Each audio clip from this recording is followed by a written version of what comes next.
তো আজকের শুনানিতে রায় দেয়নি, আগামী সপ্তাহে রায় আশা করি হয়ে যাবে। 8-9 তারিখের মধ্যে রায় ঘোষণা করবে। আজকে দেখেছেন যে 23-25 ব্যাচের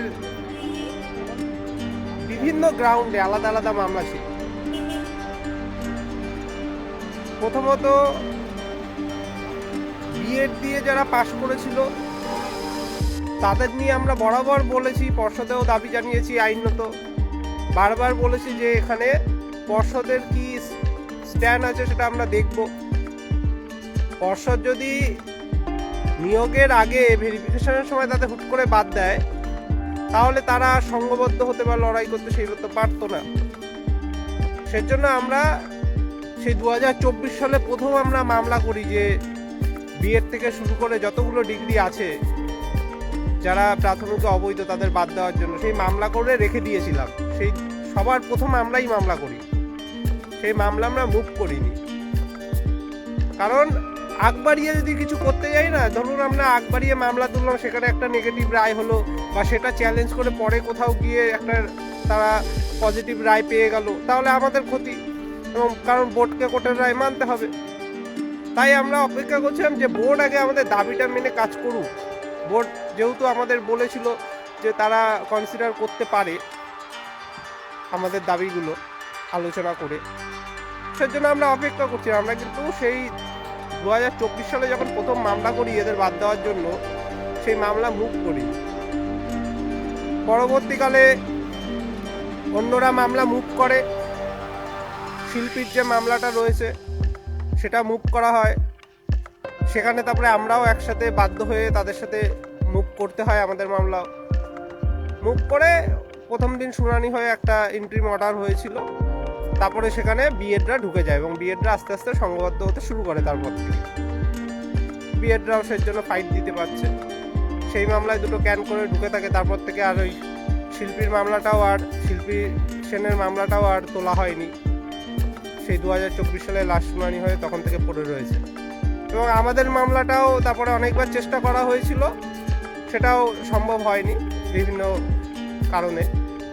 কারণ বিএডরা তো এক জায়গায় ক্যান করে ঢুকে গেছে, আর আমাদেরটায় বিএড আর এনআইএস যেহেতু ওদের মামলাটায় তখন বিচারপতি যুক্ত করেছিল, বাকিগুলো নিয়ে একদিন আমাদেরটা শুনেছিল, সেইটুকানি শুধু ছিল। তারপরে সেই মামলা আমরা কিন্তু আর নাড়াচাড়া করিনি, কারণ আমরা জানি যে পর্ষদ আমাদের দাবি মেনে যারা যারা বিএড দিয়ে বসেছিল সকলকে ঠিক সময় মতো বাদ দেবে। এবং সেটাই আপনারা দেখেছেন যে পর্ষদ কিন্তু কোর্টে জানিয়েছে যে আমরা এরা ফর্ম ফিল আপ করতে দিন, ফর্ম ফিল আপ করলে তো পর্ষদের লাভ, টাকা পায় পর্ষদ, ফিসটা পায়, কিন্তু ভেরিফিকেশনে এদের বাদ দেবে পর্ষদ। কোর্টে কিন্তু এই সাবমিশনটা দিয়েছে এবং সেই অনুযায়ী যদি পর্ষদ কাজ না করে তাহলে তো আমাদের আরও মামলা আছে। আমরা ওর পরেও নানাভাবে মামলা করে পেন্ডিং রেখে দিয়েছি, সেই মামলাগুলো তখন মুভ করবো যদি পর্ষদ না কাজ করে। কিন্তু আগে থেকে আগ বাড়িয়ে করতে যাবো না। আগে থেকে আগ বাড়িয়ে করলাম, সেখানে ধরুন রায়ও পেলাম, আবার সেই রায়কে কেউ চ্যালেঞ্জ করে তারা একটা রায় পেয়ে গেল। মানে এই পজিটিভ নেগেটিভ খেলায় আগে থেকে যেতে চাচ্ছি না।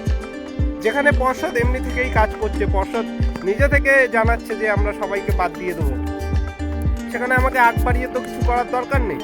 এনআইএস নিয়ে দেখুন, এনআইএস নিয়ে পর্ষদ যেভাবে আমাদের দাবি মেনে যুক্তি মেনে ভেরিফিকেশনের পদ্ধতিটা শুরু করেছে, এটা কিন্তু আগে করেনি, এইবার আগের বারে নিয়োগে করলো প্রথম।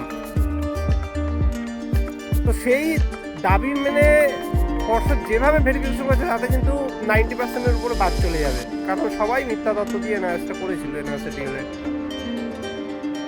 আজকের যারা এসেছিল মামলায় যে 23 স্টেট পাস, 23-25 ব্যাচ এরকম অনেকেও মামলা করেছিল, সেই মামলায় পার্টি হয়েছিল। কারণ এই মামলাটা একটু আলাদা ছিল, এই মামলাটা আলাদা বলে আমরা এই মামলায় পার্টি হয়েছিলাম।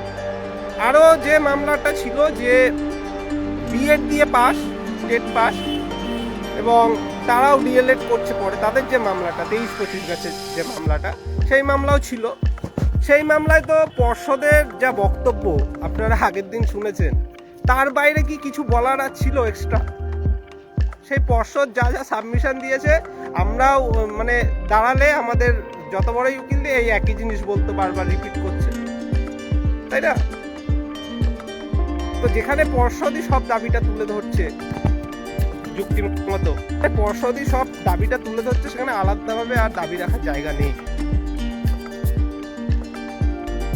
আপনারা যারা শুনানি দেখেননি, আবারও বলবো একটু শুনানিগুলো দেখুন। এখন তো ইউটিউবে অ্যাভেলেবেল, সেখানে দেখা যাচ্ছে, একটু দেখুন, তাহলেই আপনারা একটু মানসিক দিক থেকে স্বস্তি পাবেন। এরপরে কোর্ট যা রায় দেওয়ার দেবে। আমরা আমাদের যে বক্তব্য পুরোটাই রেখেছি, পর্ষদ রেখেছে, পর্ষদ আমাদের দাবিগুলো কনসিডার করেছে। তো সেখানে নতুনভাবে দাবি রাখার কিন্তু আর জায়গা নেই। আগামী যে 23-25 ব্যাচের যে 23 স্টেটের মামলাটা ছিল, সেটা একটু আলাদা ধরনের ছিল, সেজন্য আমরা সেখানে পার্টি হয়েছিলাম। আর এছাড়া 23-25 ব্যাচ ছাড়া ধরুন যাদের আগে ডিএলএড রয়েছে, সেটা 22-24 হোক, 21-23 হোক, বা তারও অনেক আগের ডিএলএড রয়েছে, তাও তারা বিএড দিয়ে বসেছিল 22 স্টেটে, এরকম তো অনেক ক্যান্ডিডেট আছে। তারা কিন্তু কোর্টে এসেছিল 2024 সালে, তারা কিন্তু মামলা করেছিল যে আমরা যেহেতু আগের ট্রেনিং আছে, আমাদের 2টো করে ট্রেনিং আছে, আমাদের কিন্তু কনসিডার করা হোক। তাদের মামলাটা যেহেতু আলাদা, তাদের যে প্রথম লিড করছিল মামলাটা, প্রথম মামলা, বাকি যে পরে মামলাগুলো হয়েছে সেগুলোতে অর্ডার হয়েছে যে প্রথম যে মামলাটা হচ্ছে সেটা আগে ডিসাইড হোক, তারপরে সেই মামলার বিচার করব। তাই প্রথম মামলাটাই আমরা পার্টি হয়ে রয়েছি কিন্তু অনেক আগে থেকে, যেহেতু সেখানে তাদের গ্রাউন্ডটা স্ট্রং, তাদের বলার জায়গা আছে যে আমার 2টো ডিগ্রি ছিল, আমি বিএড যেহেতু অ্যালাউ ছিল তাই বিএডটা দিয়েছিলাম, তাই তারা কনসিডার হলেও হতে পারে কোর্টের দ্বারা, তাই সেখানে আমরা পার্টি হয়েছিলাম।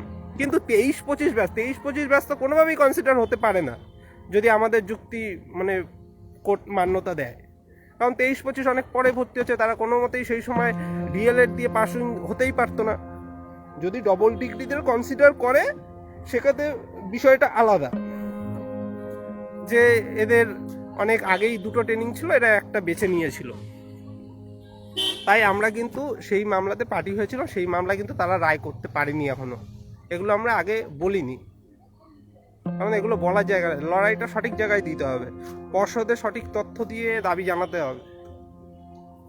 আজকে 23 স্টেটের বিষয়টা দেখেছেন, কি যুক্তি আমরা সাজিয়েছি, কি যুক্তি দিয়েছি। এবার পর্ষদের বক্তব্য বাকি আছে, আমরা দেখি পর্ষদ কি আগামীতে বক্তব্য রাখে। তারা অনেক ডকুমেন্টস নিয়ে এসছে, যে তারা সব ভর্তি হয়ে গেছিল কলেজে, জমাও দিয়েছে কোর্টে, কোর্ট প্রথমে নিতে চায়নি, তাও জমা দিয়েছে। এরপরে পর্ষদ তাদের বক্তব্য জানাবে, তারা কিভাবে ভর্তি হলো কি হলো না, পর্ষদের নিয়ম মেনে হলো কি হলো না, সেটা দেখে নিয়ে যদি আমরা পজিটিভ এখান থেকে রায় পাই, তাহলে আগামীতে আরও পদক্ষেপ হবে। এদের সার্টিফিকেট তো দেওয়াই যাবে না, এই দাবি তো থাকবেই, যারা অলরেডি পাস করে গেছে ভুল তথ্য দিয়ে। এবং 22 স্টেটে আছে অনেক, 22 স্টেটে অনেক এরকম ভুল তথ্য দিয়ে পাস করে বসে আছে কয়েক হাজার, তাদের কিন্তু বাদ দেওয়ার জন্য আমরা প্রস্তুত আছি। সব পদক্ষেপ করা আছে, সঠিক জায়গায় দাবি জানানো হচ্ছে, তারা কি স্টেপ নেয় সেগুলো দেখে তারপরে আমরা পদক্ষেপ করবো। আমরা ওই যে বললাম আগ বাড়িয়ে কিছু করব না। এনআরএস নিয়ে আজকেরও আমাদের মামলা ছিল, দেখেছেন লিস্টে ছিল, কিন্তু শুনানি হয়নি। কিন্তু এনআরএস মামলাটা যেদিনই উঠবে আমরা হয়তো শুনানি নাও করাতে পারি, কারণ আগ বাড়িয়ে করাবো না। দেখা গেলো আগ বাড়িয়ে করতে গেলাম, সেখানে অন্যরাই কোনোভাবে একটা রায় পেয়ে গেল, কারণ বিচারপতি কি রায় দেবে সেটা তো কেউ আগে থেকে বলতে পারে না। বা আমরা জিতলাম, তারা আবার হুট করে ডিভিশনে গিয়ে অন্য একটা রায় পেয়ে গেল, বা সুপ্রিম কোর্টে গিয়ে অন্য রায় পেয়ে গেল। তো আগ বাড়িয়ে কিছু করব না, আলোচনা করে বোর্ড কি স্টেপ নিচ্ছে, আমাদের কি কি বিষয় রয়েছে সেগুলো দেখে কিন্তু আমরা পদক্ষেপ নেব। হাঁটতে হাঁটতে বলছি,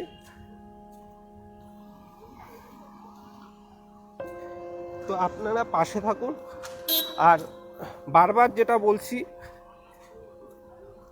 যে আমরা কিন্তু লড়াই দেওয়ার জন্য সেইভাবে কিন্তু প্রস্তুত থাকতে পারছি না ফান্ডের জন্য।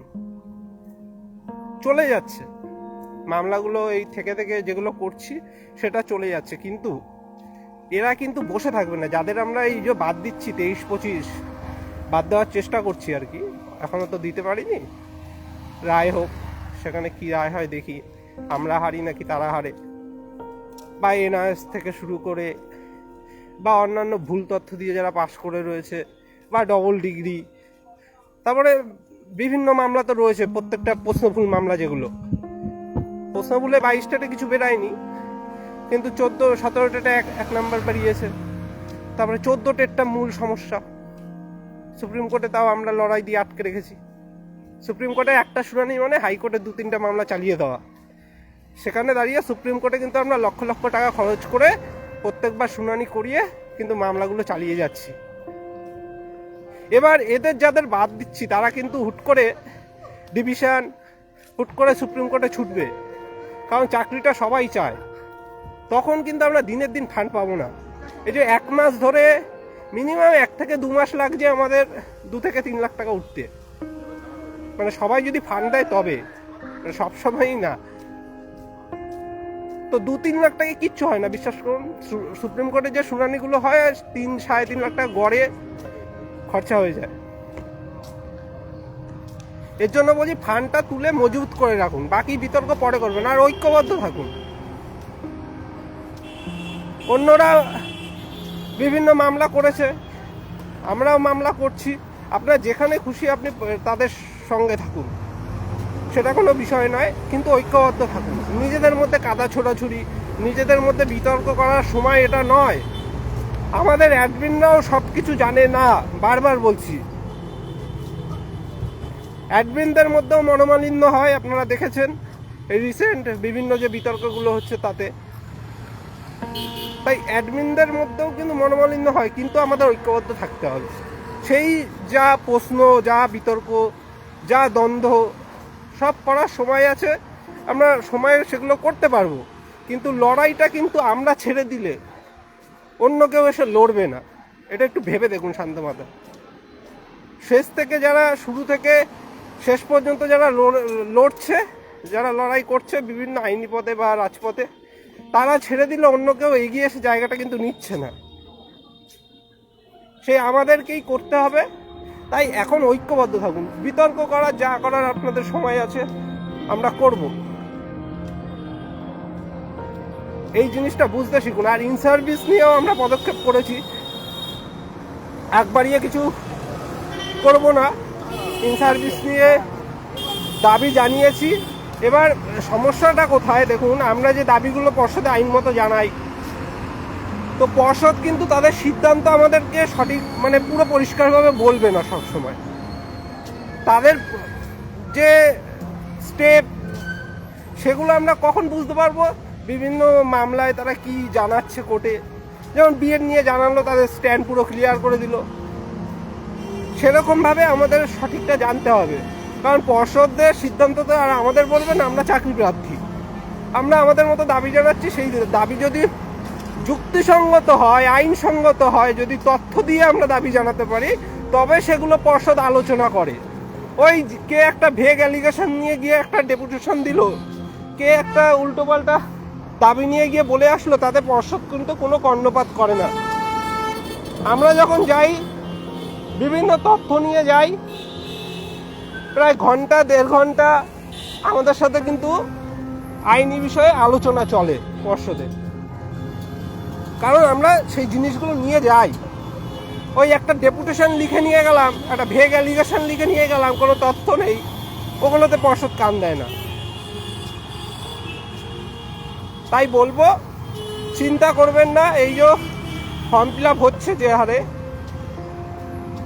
50,000 হয়তো হয়েও যাবে, সেখান থেকে দেখুন এনআইএস যদি আমরা এই প্রায় 9,000-এর কাছাকাছি আটকাতে পারি, ইন সার্ভিস অনেকে করেছে, সেখান থেকে ইন সার্ভিস যদি কয়েক হাজার বাদ দিতে পারি, তারপরে বিএড দিয়ে যারা বসেছিল, ডবল ডিগ্রি এরকম কয়েক হাজার আছে, তাদের যদি বাদ দিতে পারি, তারপরে বিএড দিয়ে বসেছিল কিন্তু এই যে 23-25 ব্যাচ, এদের যদি বাদ দিতে পারি, বা 23 টেট 23-25 ব্যাচ, এদের যদি বাদ দিতে পারি, 23 টেট তো রেজাল্ট বেরিয়ে গেছে, ওদের যদি বাদ দিতে পারি, মিথ্যা তথ্য দিয়ে বসেছিল এরকম কয়েক হাজার আছে, তাদের যদি বাদ দিতে পারি, তাহলে কিন্তু সংখ্যাটা অনেকটা নেমে আসবে।